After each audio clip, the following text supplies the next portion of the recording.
नमस्कार, स्वागत है आपका संसद टीवी पर। मैं हूं मनोज वर्मा और आप देख रहे हैं हमारा खास कार्यक्रम मुद्दा आपका। आज हम बात करेंगे आसियान भारत शिखर सम्मेलन की, पूर्वी एशिया शिखर सम्मेलन की। प्रधानमंत्री नरेंद्र मोदी इंडोनेशिया गणराज्य के राष्ट्रपति के निमंत्रण पर 6 और 7 सितंबर 2023 को जकार्ता, इंडोनेशिया की यात्रा पर जा रहे हैं। प्रधानमंत्री नरेंद्र मोदी आसियान भारत शिखर सम्मेलन और पूर्वी एशिया शिखर सम्मेलन में भाग लेंगे। शिखर सम्मेलन भारत आसियान संबंधों की प्रगति की समीक्षा करेगा और आपसी सहयोग की भविष्य की दिशा तय करेगा।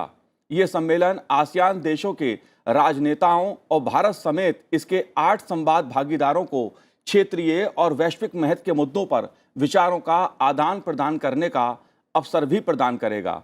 आसियान के साथ भारत के संबंध एक्ट ईस्ट नीति के साथ साथ व्यापक हिंद प्रशांत महासागर के भारत के दृष्टिकोण का केंद्र हैं। इस साल के शिखर सम्मेलन का विषय आसियान मामले विकास का केंद्र है।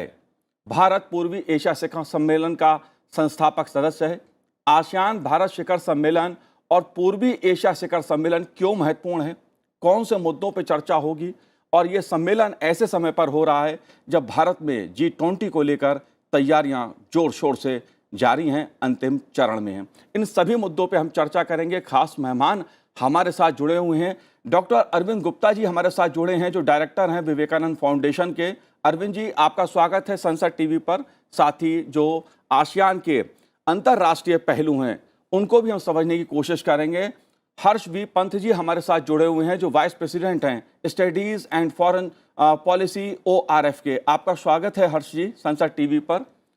और शुरुआत अरविंद जी मैं आपसे करूंगा, क्योंकि मुद्दा आसियान का है, भारत के संबंधों का है, और ये सम्मेलन, शिखर सम्मेलन ऐसे समय पर हो रहा है जब भारत में G20 को लेकर तैयारियां जोर शोर से जारी हैं। जाहिर तौर पर अंतर्राष्ट्रीय दृष्टि से दोनों ही शिखर सम्मेलन बहुत महत्वपूर्ण हैं। आप कैसे देखते हैं जो आसियान शिखर सम्मेलन है भारत आसियान का, आपका क्या कहना है इस मुद्दे पर? देखिए, G20 की तैयारियां चल रही हैं और भारत की 1 साल की जो प्रयत्न है वो अब 2-1 दिन में साकार होने वाले हैं। लेकिन इस समय पर भी प्रधानमंत्री ने कुछ समय निकाला और आसियान इंडोनेशिया जाकर इंडिया आसियान और ईस्ट एशिया समिट के सम्मेलनों में भाग लेने का निश्चय किया। तो इससे पता चलता है कि भारत इस इलाके को और अपनी एक्ट ईस्ट पॉलिसी को बहुत महत्व देता है। इसका महत्व और भी बढ़ता जा रहा है उस समय जबकि विश्व में बिखराव और टकराव दोनों जो टेंडेंसीज हैं वो बढ़ती जा रही हैं। जी। अभी भी कोविड के बाद और रशिया यूक्रेन जो युद्ध चल रहा है उसके चलते वैश्विक अर्थव्यवस्था, उसकी जो रिकवरी है अभी काफी कमजोर है और सारे लोग इसी से प्रभावित हैं, चाहे वो भारत हो या आसियान हो। और इस समय में प्रधानमंत्री का वहाँ जाना जी। और इंडोनेशिया में और लोगों से मिलना और इंडोनेशिया के साथ, खासकर इंडोनेशिया के साथ एक बायलैटरल मीटिंग्स करना, ये अपने आप में बहुत महत्वपूर्ण है, क्योंकि हमारे सिक्योरिटी के इंटरेस्ट और जी। हमारी ग्रोथ के इंटरेस्ट दोनों आसियान कंट्रीज के साथ बहुत ही निकट से जुड़े हुए हैं। जी। और जैसा कि आप जानते हैं कि भारत की फॉरेन पॉलिसी में अब इंडो पैसिफिक का एक बहुत बड़ा एक प्रायोरिटी है और इंडो पैसिफिक में भारत ने कई बार कहा है कि आसियान की सेंट्रलिटी उसके लिए बहुत जरूरी है। जी। तो इन बातचीत में और इन शिखर वार्ता में जो हो रही है उसमें भारत और आसियान के बीच अगर इंडो पैसिफिक आउटलुक उनकी जो है और हमारी जो इंडो पैसिफिक और इंडियन ओशन स्ट्रेटजीज हैं उसमें कुछ तालमेल बैठे तो ये दोनों के लिए एक अच्छी बात होगी, और सिक्योरिटी के पॉइंट ऑफ व्यू से भी और इकोनॉमिक ग्रोथ के पॉइंट ऑफ व्यू से भी। जी बिल्कुल। अभी हाल ही में हमारा कॉम्प्रिहेंसिव स्ट्रेटेजिक पार्टनरशिप आसियान के साथ बना है बिल्कुल। और उसमें कई नए मुद्दे और कई नए विचार आए हैं। जी जी अरविंद उनको जी। आगे कैसे किया जाए उसके बारे में बातचीत होगी। जी बिल्कुल अरविंद जी, तमाम पहलू हैं आसियान और भारत शिखर सम्मेलन के, बात चाहे रक्षा की हो या बात चाहे व्यापार की हो, इन मुद्दों पर भी हम चर्चा करेंगे, समझने की कोशिश करेंगे। लेकिन सबसे महत्वपूर्ण सवाल, हर चीज़ मैं आपसे ये समझना चाहूँगा इस बात को, क्योंकि आसियान देशों को भारत जिस तरह से प्राथमिकता देता है संबंधों को लेकर,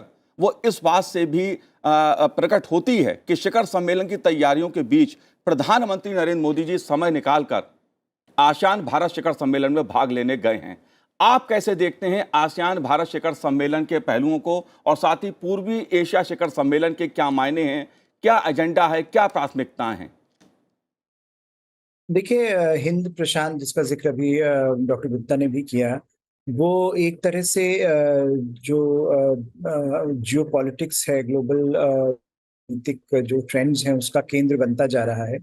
और उसमें आसियान जो है, ईस्ट एशिया समिट, दोनों ही इंस्टीट्यूशनल फ्रेमवर्क्स हैं जो हमारे पास अवेलेबल हैं, जिससे जो कुछ भी उथल-पुथल इस इलाके में हो रही है उसको मैनेज करने की कोशिश की जा सकती है। जी। हालाँकि दोनों ही इंस्टीट्यूशंस, दोनों ही प्लेटफ़ॉर्म्स में दिक्कतें आ रही हैं और वो दिक्कतों से भी निपटने के उपाय खोजने पड़ेंगे और खोजे जा रहे हैं।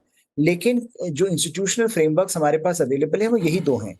तो उसमें आसियान और ईस्ट एशिया समिट में प्रधानमंत्री मोदी का जाना अपने आप में दर्शाता है कि वो न सिर्फ हमारे बायलैटरल जो द्विपक्षीय संबंध है आसियान के साथ उसको महत्व दे रहे हैं, एक्ट ईस्ट पॉलिसी को अंडरस्कोर कर रहे हैं, बल्कि वो एक बात और बता रहे हैं अपनी विजिट के द्वारा, अपनी यात्रा के द्वारा, कि ये जो पूरा क्षेत्र है ये इतना महत्वपूर्ण बनता जा रहा है और जिस तरह से बिखराव, फ्रेगमेंटेशन हम देख रहे हैं ग्लोबल ऑर्डर में और जो बड़ी शक्तियां हैं उनके बीच में तनाव देख रहे हैं, उसको देखते हुए भारत क्या कोई ऐसी पहल कर सकता है जो कि एक ज्यादा स्टेबिलिटी इस रीजन में आए, क्योंकि हमारे जो लिंक्स हैं, हमारे जो कनेक्शंस हैं इस रीजन के साथ, आसियान जी। के साथ, ईस्ट एशिया के साथ, उसको हमको ध्यान में रखकर स्टेबिलिटी और प्रॉस्पेरिटी दोनों की बात करनी है, जिसका कि आपने भी जिक्र किया कि जो आसियान का समिट का मेन वो है, एपिसेंटर फॉर ग्रोथ कहा है, कि वो कैसे आसियान को हम इकोनॉमिक ग्रोथ प्रोजेक्ट से जोड़ें और उसमें ग्रोथ, जो पोस्ट पेंडेमिक इकोनॉमिक रिकवरी है, उसको तेजी से आगे लाया जा सके। क्योंकि अगर ऐसा नहीं होगा तो उसके दूरगामी परिणाम आसियान देशों के लिए तो होंगे, पर उनके जो सारे मित्र देश हैं, जो इकोनॉमीज जुड़ी हुई हैं, उनसे, उनके साथ उनको उनको भी काफी जो परेशानी है वो झेलनी पड़ सकती है। तो मुझे लगता है प्रधानमंत्री का दौरा कई चीजों को रेखांकित कर रहा है, कई ऐसे जो ट्रेंड्स हैं उनको रेखांकित कर रहा है। हमारी अपनी द्विपक्षीय संबंध है, हमारी एक्ट ईस्ट पॉलिसी है, हमारा हिंद प्रशांत में रोल है, और एक ये कॉन्टेक्स्ट है, जो संदर्भ है जिसमें कि उथल-पुथल इस क्षेत्र में मची हुई है, उसमें भारत क्या रोल प्ले कर सकता है। तो उसका मुझे लगता है आकलन हम इसी बात से कर सकते हैं कि प्रधानमंत्री मोदी ने समय निकाला और वो ये G20 समिट के बावजूद जी। वहां जा रहे हैं और अपनी बात रखेंगे। जाहिर तौर पर जो आसियान देशों की अगर बात की जाए तो कुल आबादी 650 मिलियन है, और अगर सकल घरेलू उत्पाद यानी जीडीपी की बात की जाए तो 2.8 ट्रिलियन अमेरिकी डॉलर है। ये लगभग 86% बिलियन अमेरिकी डॉलर के व्यापार के साथ भारत का चौथा सबसे बड़ा व्यापारिक भागीदार है। अंदाज लगाया जा सकता है भारत के लिए कितना महत्वपूर्ण है आसियान देशों के साथ संबंध। लेकिन अरविंद जी, एक सबसे बड़ा सवाल जो मैं जानना समझना चाहता हूं, दर्शक भी जानना चाहेंगे, क्योंकि बात अगर हम इसके एजेंडे की करें तो लौट फिर के बाद हिंद प्रशांत महासागर, जिसका जिक्र आप दोनों ने किया, और जाहिर तौर पर इस चर्चा के केंद्र में भी प्रत्यक्ष या अप्रत्यक्ष रूप से रह सकता है। कौन से मुद्दे हैं ऐसे, और खास तौर से वो मुद्दा क्या है? ये अभी हाल ही में चीन ने एक नक्शा छापा है, जिसकी वजह से पड़ोसी देशों में एक बहुत चिंता आई है। तो उसकी बात, उसमें कुछ आसियान के मुल्क भी हैं और भारत भी उससे प्रभावित हुआ है। तो इससे क्या पता चलता है? इससे मालूम चलता है कि जो चीन की अपनी एक नीति है, जी। जो कि एक एक्सपेंशनिस्ट नीति है और एक असर्टिव उसका एक रवैया है, वो उभर के आ रहा है। और वो एक इंडिया पैसिफिक में या हिंद प्रशांत महासागर में बड़ी चिंताएं पैदा कर रहे हैं। और इसका नतीजे कई तरह से इसके रिफ्लेक्शन हमें देखने को मिलते हैं। अभी आपने देखा कि पिछले महीने ही जापान और अमेरिका और साउथ कोरिया, ये तीन लोग इनके राष्ट्रपति लोग और प्रधानमंत्री मिले कैंप डेविड में, और एक बहुत बड़ा एक उन्होंने एग्रीमेंट किया है, जो कि लगभग ऐसा लगता है कि जैसे एक तरह की सिक्योरिटी अलायंस बन रही है। और उन्होंने उसमें भी इंडो पैसिफिक का जिक्र किया है, जी। जबकि ये उनका ध्यान जो है वो नॉर्थ कोरिया पे ज्यादा है, लेकिन उनकी अब सहयोग इंडो पैसिफिक तक जाएगा।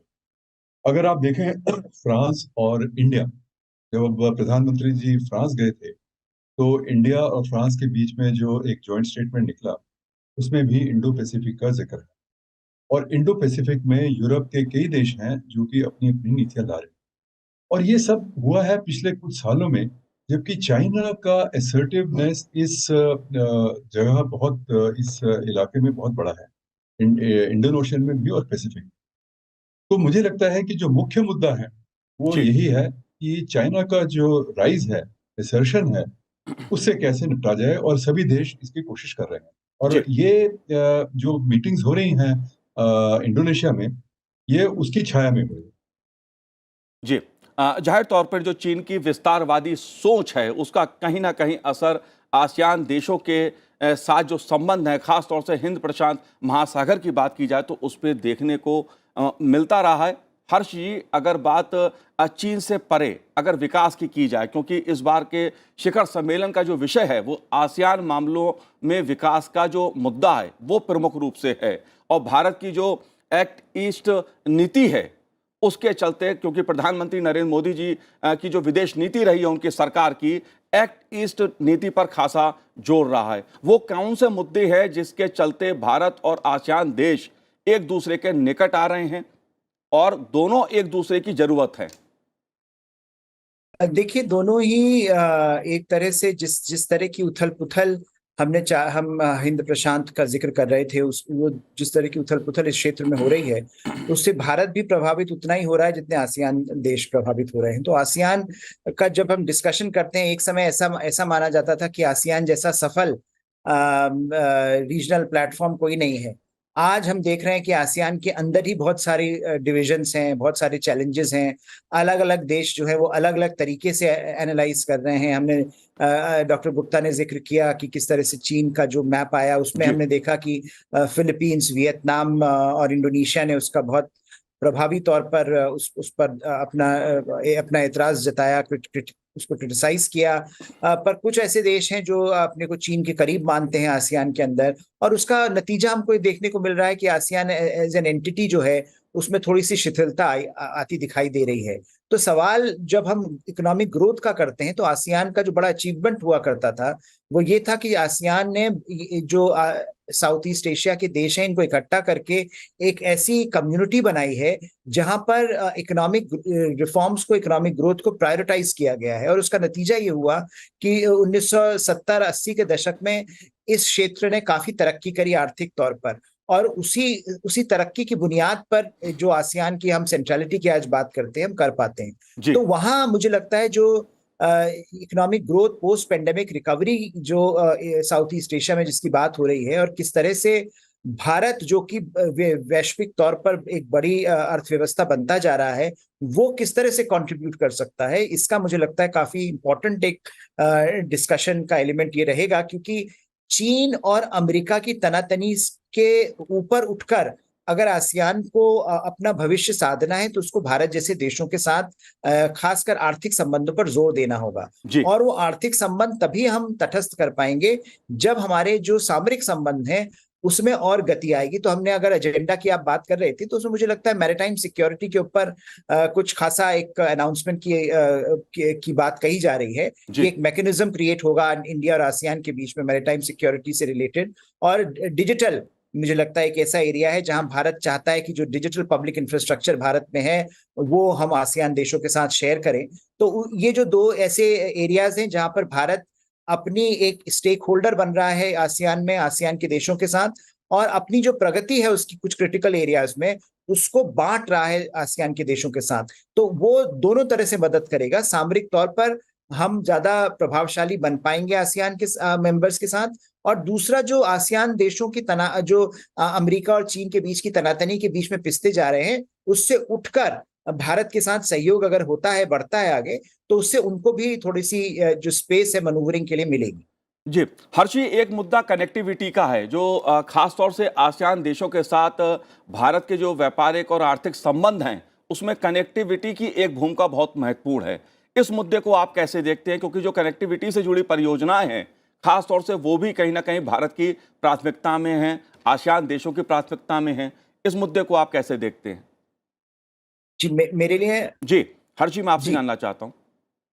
जी, कनेक्टिविटी देखिए, जो आर्थिक संबंधों को अगर हमको और ज्यादा प्रभावशाली बनाना है, तो उसमें कनेक्टिविटी तो आपको प्राइमरी तौर पर आपको फोकस देना पड़ेगा। और इसीलिए हमने देखा कि किसी भी तरह जो मल्टीपल जो चैनल्स हैं कनेक्टिविटी के, चाहे वो इकोनॉमिक कनेक्टिविटी की आप बात करें, डिजिटल कनेक्टिविटी की बात करें, फिजिकल कनेक्टिविटी की बात करें, उन सारे एरियाज पर भारत ने काफी पिछले कुछ सालों से महत्व देने की कोशिश करी है। और आसियान के देश ये चाह रहे हैं कि वो जो कनेक्टिविटी की एक समस्या हुआ करती थी भारत के साथ, हालांकि हमारे बहुत ऐतिहासिक संबंध रहे हैं, लेकिन कहीं पर वो संबंध बीच में टूट से गए थे, उनको रिवाइव करना, पीपल टू पीपल कनेक्टिविटी को जोड़ना, और उसके लिए फिजिकल कनेक्टिविटी को रिवाइव करना, मुझे लगता है बहुत इंपॉर्टेंट एक स्टेप भारत ले रहा है उस डायरेक्शन में। इंडोनेशिया के साथ हमने देखा कि कैसे एयर कनेक्टिविटी में काफी तेजी आई है पिछले कुछ सालों में। कई ऐसे देश हैं आसियान में जहां पर हमने एयर कनेक्टिविटी को आगे बढ़ाया है, और डिमांड है कि ये कनेक्टिविटी आगे बढ़े, क्योंकि इससे पीपल टू पीपल टाइज में फर्क पड़ता है, आर्थिक तौर पर फर्क पड़ता है।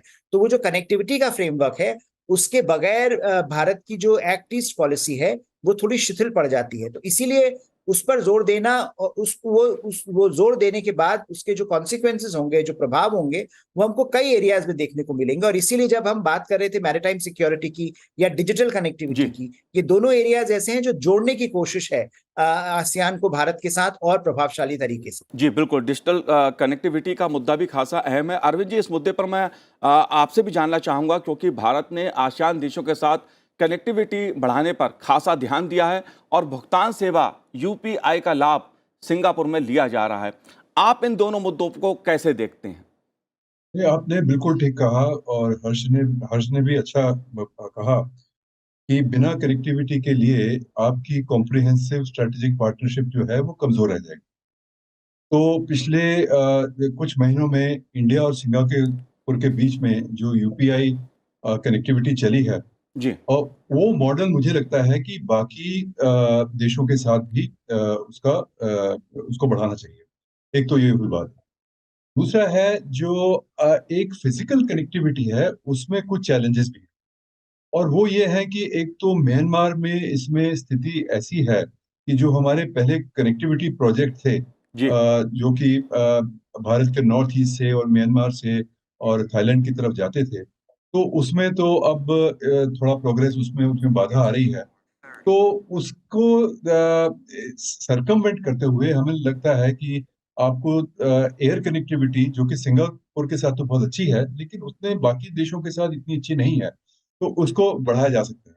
शिपिंग लाइंस को भी हम बढ़ा सकते हैं, और डिजिटल कनेक्टिविटी अगर बढ़ जाए, तो मुझे लगता है कि काफ़ी हमारी जो एक्ट ईस्ट पॉलिसी है, उसको बल मिलेगा। जी। बिल्कुल, मुद्दा एक सुरक्षा का भी है, खास तौर से अगर पूर्व उत्तर में उग्रवाद की बात की जाए, तो उसको लेकर भी रह के सवाल उठते रहे हैं। जाहिर तौर पर ये एक मुद्दा ऐसा है, जिसको भारत विभिन्न मंचों से उठाता रहा है। आसियान देशों की भूमिका को कैसे देखा जाए? क्यों महत्वपूर्ण है ये मुद्दा भारत की दृष्टि से? आतंकवाद तो देखिए एक बहुत बड़ा मुद्दा है, और एक बहुत पुराना मुद्दा है। और जो रेडिकल ग्रुप्स हैं, हमने देखा है कि पिछले दशकों में ये बहुत स्ट्रॉन्ग थे, बहुत इनकी प्रभाव था। खासकर बॉली बॉम्बिंग जब हुई, वो हम जानते हैं उसका पूरा वैश्विक प्रभाव पड़ा। और भारत और आसियान के बीच में इसमें काफ़ी अच्छी योगदान और सहयोग अभी चल रहा है। अभी मैं देख रहा था कि पिछले कुछ वर्षों में ट्रांसनेशनल क्राइम, जो कि एक टेररिज्म के साथ भी जुड़ता है, उसके ऊपर भी सहयोग की बात हुई है, और एक कॉम्प्रिहेंसिव स्ट्रेटेजिक पार्टनरशिप जो हमारे बीच में बन रही है, उसका एक बहुत बड़ा एक उसका अंग है। तो मुझे लगता है कि सुरक्षा की दृष्टि से और साइबर सिक्योरिटी, जी। साइबर सिक्योरिटी एक नया मुद्दा है जिसके ऊपर कुछ पहले बात हुई है कुछ देशों के बीच में, लेकिन एक आसियान लेवल पे अगर हम उसके साथ जुड़ जाएं और सहयोग करें, तो वो हमारे लिए भी अच्छा होगा और रीजनल सिक्योरिटी के लिए भी अच्छा होगा और हम वैश्विक मंचों पे भी अपनी एक तालमेल बिठा सकेंगे। तो एक सामरिक जो हमारी पार्टनरशिप बन रही है, उसमें सिक्योरिटी का जो पिलर है, वो मुझे और एक सुदृढ़ होता नजर आ रहा है। जी। हर्ष जी, ये मुद्दा खासा महत्वपूर्ण है चूंकि पूर्वोत्तर का सवाल है। पूर्वोत्तर में उग्रवाद का मुकाबला करने के लिए, आतंकवाद का मुकाबला करने और कर चोरी सहित साइबर सुरक्षा की बात की, आदि जो ऐसे मुद्दे हैं, आसियान देशों के साथ सहयोग आवश्यक है। ये रणनीतिकार मानते हैं इस बात को। आप कैसे देखते हैं इस पहलू को? देखिए, इसमें तो कोई दो राय नहीं है कि ये जो हमारा जो पूर्वोत्तर का क्षेत्र है और वहाँ पर जितनी समस्याएं हैं वो सब ट्रांस एक तरह से ट्रांसनेशनल समस्याएं हैं और उसमें रीजनल कोऑपरेशन जो है संबंधों को सुधारना अपने खासकर जो देश हैं, लगे हुए देश हैं, उनके साथ बड़ा इम्पोर्टेंट एक मेट्रिक हो जाता है। हमने ये देखा कि जब मणिपुर की समस्या हुई थी उसमें किस तरह से रीजनल जो एस्पेक्ट्स है उनका जिक्र किया था। होम मिनिस्टर ने पार्लियामेंट में जब इसका जवाब दिया तो उन्होंने इस बारे का जिक्र किया कि किस तरह से जो म्यांमार की अंदरूनी समस्याएं हैं वो भी इम्पैक्ट कर रही हैं हमारे पूर्वोत्तर के राज्यों की सिक्योरिटी को लेकर। तो ये जो मुद्दा है काफी हिस्टोरिकल है, बना बहुत पहले से बना हुआ है और बीच में इसमें काफी हमने सुधार देखा है। क्योंकि हमारा जैसे जैसे हमारे संबंध आसियान देशों के साथ और सुदृढ़ हुए हैं, वैसे वैसे जो कैपेसिटी है हमारी इन जो रीजनल इश्यूज नॉर्थ ईस्ट में खासकर टैकल करने की, वो बढ़ी है। और इसीलिए भारत का जो एक काफी नुआंस्ड अप्रोच रहा है म्यांमार कॉन्फ्लिक्ट को लेकर, वो इसीलिए रहा है कि भारत चाहता है कि जो हमारी जो पूर्वोत्तर की समस्याएं हैं उनको इम्पैक्ट न किया जाए, क्योंकि हमारा कोऑपरेशन म्यांमार की सरकार के साथ, म्यांमार की सिक्योरिटी फोर्सेस के साथ काफी अच्छा रहा है। जी। लेकिन समस्या मुझे लगता है पैन आसियान लेवल पर यह है कि पैन आसियान एकजुट होकर म्यांमार समस्या के ऊपर अभी कोई मत नहीं बना पा रहा है और उसका इम्पैक्ट हमको रीजनल सिक्योरिटी के डिटीरियोरेशन में दिखाई दे रहा है कि जैसे वहां की समस्याएं बढ़ रही हैं पूर्वोत्तर में और जो म्यांमार में जिस तरह से अंदरूनी कलह चल रहा है, वो जब तक आसियान उसमें लीडरशिप लेकर उसको रिजॉल्व नहीं करेगा तब तक भारत के लिए बहुत मुश्किल बनी रहेगी। और मुझे लगता है ये बहुत महत्वपूर्ण मुद्दा रहेगा भारत जब सिक्योरिटी को डिस्कस करेगा आसियान जी। देशों के साथ। जी। लेकिन हर्ष जी, एक आखिरी सवाल आपसे, चूंकि आसियान भारत का चौथा सबसे बड़ा व्यापारिक भागीदार है, जाहिर तौर पर व्यापार की बात है और भारत की अर्थव्यवस्था जिस तेजी के साथ बढ़ी है और भारत आर्थिक शक्ति के रूप में उभर रहा है, व्यापार की दृष्टि से आप वो संभावनाएं कौन सी देखते हैं जिसमें आसियान देश और भारत आगे बढ़ सकते हैं और दोनों के लिए वो जरूरत है आर्थिक दृष्टि से? देखिए, मैं तो ये कहूंगा कि आर्थिक दृष्टि से जो हमारा अचीवमेंट रहा है वो अभी भी थोड़ा कम रहा है, जी। क्योंकि हम बहुत कुछ कर सकते हैं और वो जो उस क्षेत्र में जो काम चल रहा है वो मुझे लगता है बहुत महत्वपूर्ण है। क्योंकि भारत जिस तेजी से बढ़ रहा है, जिस तेजी से एक वैश्विक अर्थव्यवस्था हम बनते जा रहे हैं, तीसरे 5वें नंबर से अब तक पहुंच गए हैं और बड़ी जल्दी 5 ट्रिलियन फिर 10 ट्रिलियन का हमारा एम्बिशन है। वो उतनी अगर कैपेसिटी जब आसियान देश देखते हैं तो वो स्केल जो है वो सिर्फ भारत के पास है। वो पहले चीन की तरफ देखते थे। चीन में अंदरूनी समस्याएं, आर्थिक समस्याएं बढ़ रही हैं और चीन की वो कैपेसिटी जो है वो कम होती जा रही है। तो वहां पर अगर आप भारत को स्टैब्लिश कर पाते हैं और जिस तरह से जैसा हम पहले जिक्र कर रहे थे, अमेरिका और चीन के बीच में, पश्चिमी देशों के और चीन के बीच में जो तनाव चल रहे हैं, उससे अगर आसियान देशों को आगे निकलना है और संभावनाएं खोजनी है, तो भारत जिस तरह का स्केल और स्कोप इकोनॉमिक कोऑपरेशन का प्रदान करता है आसियान को, वो कोई और देश नहीं करता पूरे रीजन में। तो मुझे लगता है कि वो जो आर्थिक संभावनाएं हैं उनको टटोलना, उनको आगे ले जाना और उनके साथ एक नए स्ट्रक्चर का गठन करना, क्योंकि जो पुराना हमारा जो फ्री ट्रेड एग्रीमेंट था उसमें कुछ समस्याएं भी थी और जी। उन समस्याओं को लेकर भारत आगे बढ़ना को सुलझाकर भारत आगे बढ़ना चाहता है। तो मुझे लगता है वो जो नई एक अर्थव्यवस्था के परिप्रेक्ष्य में अगर हम देखें तो भारत और आसियान के और सुदृढ़ होते संबंध, खासकर आर्थिक संबंध, बहुत महत्वपूर्ण पिलर रहेंगे, न सिर्फ भारत आसियान संबंधों के लिए बल्कि जो पूरी हिंद प्रशांत की आप सिक्योरिटी आर्किटेक्चर की बात कर रहे थे उसकी स्टेबिलिटी के लिए भी। जी, जाहिर तौर पर आसियान भारत शिखर सम्मेलन एक नई दिशा प्रदान करेगा इन देशों के बीच आपसी संबंधों को मजबूत करने के लिए, व्यापार की दृष्टि से बात की जाए या सुरक्षा की बात की जाए। आप दोनों ने इस कार्यक्रम में भाग लिया, बहुत बहुत शुक्रिया, बहुत बहुत धन्यवाद संसद टीवी से बात करने के लिए। तो आज इस कार्यक्रम में इतना ही, मुझे दीजिए आज्ञा, नमस्कार।